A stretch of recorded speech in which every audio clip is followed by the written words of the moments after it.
I can't be the only one who had a bit of an identity crisis in their early 30s. Lots of competing thoughts and emotions, media pulling me this way and that, big life questions and decisions making me second guess everything I'd ever thought about my life and where it was headed, which all led me to a point of overwhelm. Nothing made sense anymore, my brain whispered to me that I wasn't good at anything, and all my greatest fears bubbled to the surface and gently tore me apart bit by bit. And yet, after the hardest year of my life, mentally, I'm finally starting to reach a point where I'm feeling like myself again.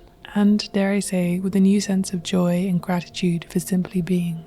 I feel like my brain stole a lot of time and energy from me this year, worrying about my hair turning grey, whether or not we'll have children, whether we'll be able to afford to buy a house, find a new career path, and many more questions and unknowns about the future. I still don't understand what happened to me, and honestly, I don't understand how I found my way out. I've never felt anxious for seemingly no reason before, and all of a sudden everything was difficult and sad and overwhelming. Coping with even small upsets sent me in a spiral, my self-worth plummeted, and my brain tried to convince me that I was terrible at my job, that my friends didn't care about me, and that I truly wasn't, quote-unquote, good at anything. I felt devastated, as if this was the confirmation I had been looking for as to why I'd been flailing for a while. But when I reached my lowest point, I thought long and hard about how to claw my way out. If this could swoop in and consume me so quickly, then maybe there was a way to ride that wave back out again. So I started with seeing my doctor. I went to therapy, I got on friendship apps and started reaching out to people to climb with. I created a very rigid schedule for myself with a simple checklist to force myself into a routine. I changed how I was eating and how I was exercising. I stopped doom scrolling and reading non-fiction books and replaced them with fantasy novels that were light-hearted and whimsical. And most importantly, I booked a last-minute trip to see one of my best friends, and just spent a week together, hanging out, and honestly just talking openly about everything I had been going through. I returned to making YouTube videos and focusing on this platform rather than Instagram, which was the right call, and slowly started to feel more purposeful and more regulated. I have no idea what worked. Whether it was a combination of all of the above, whether I was simply lonely, stressed, or overwhelmed by waking up to the news every day and wondering how I'm supposed to make silly little videos when the world is on fire, or all of the above. But one thing I know is that out of this period of crisis came a new desire to try everything.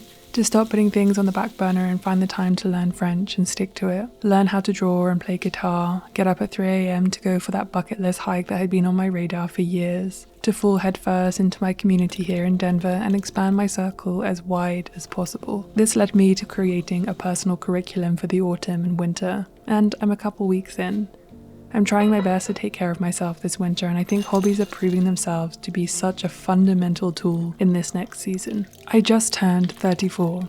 I'm still very unsure as to what's next for me, or what lies ahead in the next few years. But instead of forcing myself into making decisions, I'm learning to let things unfold and tackle each one as they come, and instead focus on what's right in front of me right now. While the chili cools down, I'm going to do some of my French learning. I made a video a couple videos ago about creating a personal curriculum for this autumn and this winter, and one of my things was learning French, and I wasn't sure how I was going to fit this into my kind of daily routine or schedule. And I decided that one of the easiest ways to do that was just to find pockets of time, and instead of scrolling, I'll try and put in a bit of French learning. Because as I mentioned in the previous video, I'm really sick of making these promises to myself that I'm gonna learn French and I'm gonna use it every summer when I go to visit my parents, and yet I still haven't got to a stage where I feel comfortable and confident speaking. So I'm taking a different approach where I'm trying to find 5 minutes here, 10 minutes there, and just try and integrate it into my daily routine every single day. So I've been trying something new. I've been using Babbel, who are kindly sponsoring this portion of today's video. And for me, one of the most convenient things about Babbel is being able to have the app on my phone so I can find pockets of time, like 5 minutes here, 10 minutes while I'm waiting for a video to export, 10 minutes here while my food is cooling down when I'm filming a meal prep video. If I'm on the bus, the train, if I'm waiting for someone at a coffee shop, I can just open the app on my phone and take a short lesson. Babbel is one of the top language learning apps in the world, and it's scientifically proven to help you start speaking a new language in just 3 weeks. I was particularly interested in Babbel because the lessons prepare you to have practical conversations. So when I'm traveling in France, I can have real conversations with people in different shops and just try to break down that language barrier by getting to know people on a deeper level. The lessons are designed by real language teachers as well, which I think is incredibly important. I have a lot of room for improvement, but I've definitely learned some very important things like où sont les toilettes and l'addition, s'il vous plaît. These will definitely help me out the next time I'm in France. If you're interested in trying out Babbel for yourself, then you can get 55% off your subscription by clicking the link in the description below. If you're interested in following my journey learning French and actually sticking to it and being consistent, then make sure to subscribe because I'll be doing a lot of updates. Another hobby I've been using to really try to prevent myself from doom scrolling and protect my mental health is knitting, of course.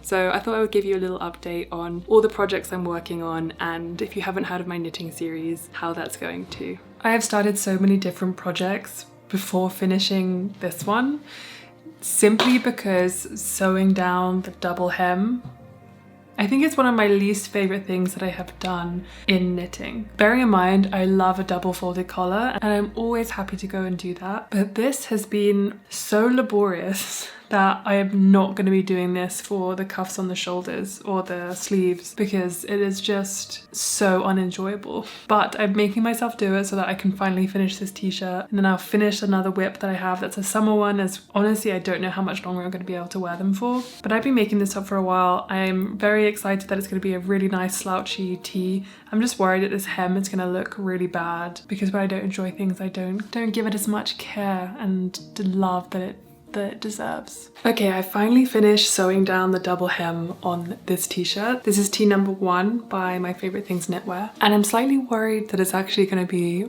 far more oversized than I initially thought it was going to be. Let's quickly put it on because the neckline is actually what I'm most worried about. I don't really mind if the t-shirt is quite wide and long. I'm just a little bit worried about the neckline, but I think that I might be able to sort that out by picking out fewer stitches when I do the collar, but let's see. Okay, as you can see, the collar is quite wide, but I think that it's not so wide that actually I can't do something about it. This is not how long the sleeves are going to be. I still have to do the sleeves, so those will be a bit longer. The only thing I'm not quite sure about is how tight the double hemmed hem is. I only really got the hang of it once I got to the back of the t-shirt, so it looks really good at the back, but I'm not sure that it looks very good at the front. But I can't face doing it again. I really can't. It's definitely as long as I hoped it would be. I'm just gonna continue because it feels really nice. I really like how light this material is. If I haven't already said, it's a linen cotton viscose mix. I do also really like the color, but I'm gonna continue and then we'll see once I've done the collar if it has kind of brought it in a little bit. It doesn't have to be, you know, super close, but I just not quite sure about the wideness of this. I know starting a new hobby or trying to learn a new skill can be so daunting. Even after a couple of years of knitting, I still feel nervous every time I try a new pattern by a different designer, which has different techniques or different ways of explaining things, or just structured differently. But with that nervousness, I also feel intrigued, excited, and curious of who I'll be or how I'll feel on the other side of that learning curve. I recently started taking art classes on realistic drawings with colored pencils. I haven't drawn in probably a decade, so I had no expectations, was definitely quite nervous, but that sense of excitement that I haven't felt in months was right there too. Slowly and methodically, I did exactly what the teacher instructed, and my drawing started to come to life. It's a funny thing being able to surprise yourself. At first, the drawing didn't seem like much, but as I built color, texture, and layers, it began to take shape and gently signaled to me that I was, in fact, doing it. Creating a realistic drawing, for no other reason than simply because I wanted to. I think, in part, my mental health crisis may have been a signal that I was tired of being stuck in the same place I had been for quite a few years now. I was going round in circles with my content and what I was reading, forcing myself to consume productivity books and behavior change books, narrowly focusing in on just one area, which I wasn't even really that interested in anymore. I made countless promises to myself and almost every single time broke them. And because of this, I found it hard to celebrate the things I actually have achieved, like I wrote a book, and things I actually have followed through on. I've said this before, but I really am starting to believe that breaking the promises you make to yourself is one of the worst things you can do for your self-esteem and self-confidence. And honestly, I still don't fully trust myself. I don't trust that when I say I'm going to do something that I'll do it, or at least that I'll stick to it after it gets boring and a little routine. But I am slowly building that trust up. And honestly, sometimes that just means if I say I'll clean the kitchen, then I'll just clean the kitchen. Obviously, taking on far too many things all at once is not sustainable. So I decided to focus just on YouTube, being consistent, trying new topics, filming more and more, and rebuilding trust with you, my community, that I won't ghost you and that I want to be here engaging with you, learning with you, and sharing what I've learned myself. I have a feeling that all these big life decisions will be easier to make, or at least cope with the choices we make about them, if I fully trust myself. Because then I'll at least know that I've made the right decision for me in that moment, at that time. Your 30s really are weird. I've never truly felt more adult and scared, and the reality of just simply being a human in this time, right here, right now. I've started to feel very existential recently, which is probably why I chose to study astrophysics as one of my courses for my autumn curriculum. And unsurprisingly, I've been really enjoying it so far. So I wasn't sure how much I would like astrophysics, so I decided to start with something very elementary, and I've been listening to a book called Astrophysics for People in a Hurry, and it's quite short, and it's by Neil deGrasse Tyson. I've been kind of bundling. I've been bundling hobbies and things that I wanted to do. So while I've been knitting, because I have a lot of gifts that I'm making people for Christmas this year, I've been listening to this book, and every time something comes up that I don't understand or I'm curious about or I'm intrigued about, I will note it down as a question or just one word to kind of think about more or think about the direction in which I want to go, because this is a subject I know literally nothing about. So I had no idea where to start, where I wanted to go, what would or wouldn't interest me, or whether I'd like it at all. So far I'm finding it absolutely fascinating, and it has brought up so many questions and so many more things that has given me more of a direction of understanding kind of where I want to go, which has been really interesting. I really did have every intention of coming up with like a proper schedule for me to do this, but I've actually found it a lot more enjoyable to kind of go with how I'm feeling. So the little pockets of time perfect for French, or little pockets of time have been perfect for picking up my guitar and just practicing the few chords that I've learned, or the kind of, happy birthday or whatever. And then, for example, I dropped my sister off at the airport yesterday and there was tons of traffic, so it took me an hour to get home, so I just put on my book whilst I drove home. And last night I was knitting because I didn't really want to watch TV. I had the evening free because I wasn't going to go climbing, and I got back from dropping my sister off and I was so tired, so I just did some knitting. That's what felt right in that time. And the only thing that I actually haven't been able to kind of find a good first book to dive into is for my history course that I'm taking, or my history topics that I am looking into. So I'm being very much kind of casual about it at the moment, while I'm still figuring out all the directions I want to go with all these different topics and courses. I'll be honest, I am still very much coming to terms with my hair changing, because it's changing so quickly, but I've stopped dyeing it and I've stopped using any heat on it, so I'm really trying to just get it as healthy as possible and get it to a point where it feels as good as possible.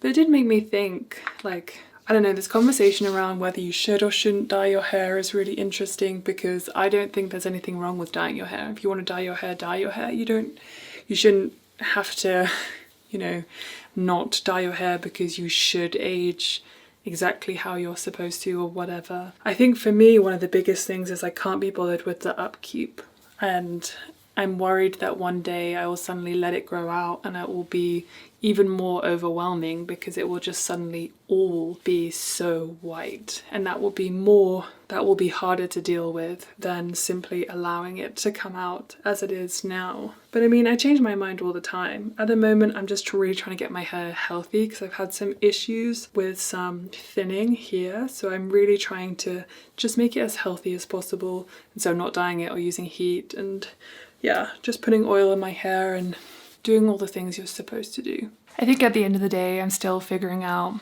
a lot of things and how I feel about certain things. Maybe in a year's time, when my hair is long and healthy and whatever, maybe I will dye it. Who knows? I don't know. But I'm not going to hold myself to things that I've said now about what I will or won't do, because at the end of the day, it's not that big of a deal if I want to dye my hair or not. What's the most important thing is I feel good about myself and my decisions and the reasons why I'm doing it as well. I'm not going to do it because I'm afraid of aging. I would do it because I love having dark hair. I love dark hair. I love it. I just love it. and I'm really loving my curls at the moment. I'm treating them very well, which I'm pleased about. Definitely something changed for me when I went back to Europe over the summer. I didn't straighten my hair or anything for the whole month that I was there, and I just came back feeling positive about embracing my natural curls. Yeah. If you're interested in lots of updates about my personal curriculum that I'm doing, then make sure to subscribe. And if you did like this video, please give it a thumbs up.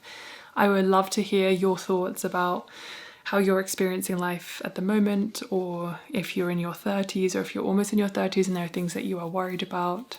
On the whole, obviously it's been a very tumultuous year for me, but especially my early 30s, like the first couple of years, were some of the funnest and most adventurous and exciting. And to be fair, this year has been very exciting and adventurous. Along with the bad, there's been a lot of good. But I feel like I finally got to a stage where I can start enjoying things again without worrying too much about some things.